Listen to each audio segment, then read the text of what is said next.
Sa gitna ng limitadong impormasyon tungkol kay Zaldico, may malamang na tanong ang Pangulo sa French Ambassador nang magpulong sila. Bakit anya hiniling ng France sa Czech Republic ang pagpapalaya kay Ko? Nakatutok si Ivan Mayrina. Magkahiwalay na pinulong ni Pangulong Bongbong Marcos ang Chargé d'Affaires ng Czech Republic na si Eva Tenzin at si French Ambassador Marie Fontanelle. Ang bungad po ng Pangulo ay patungkol sa estado ni Zaldico na isang fugitive na dapat na merong panugutan sa ating bansa kung siya man po ay masasabing guilty dahil sa ngayon ay wala naman pong judgment patungkol sa kanyang kaso.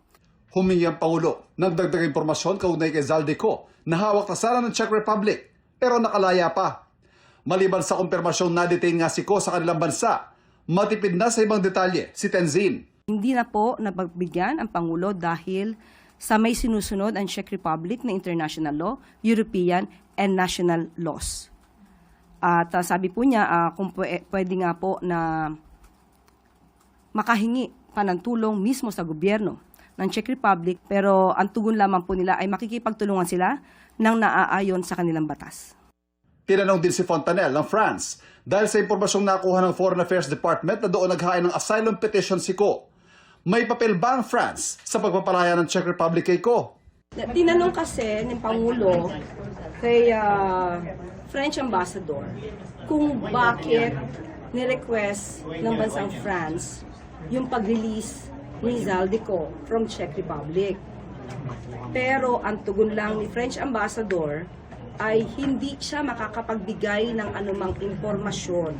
Ipinarating ng Pangulo sa mga kinatawan ng Czech Republic at France ang pagkadismaya sa tinawag niyang unsatisfactory na resulta ng paghahabol kay Zaldico. Pero ginagaraw man ng Pangulo na kailangang respetuhin ang batas ng dalawang bansa. Kasabay nito ang paghingi ng kooperasyon sa kanilang mga pamahalaan at pag-iit na dapat maipabalik ng Pilipinas si Zaldico. Naintindihan po ni French Ambassador at sabi niya po na naiintindihan niya at alam niya na pugante, fugitive, itong si Mr. Zaldico at kinakailangan may harapin na accountability.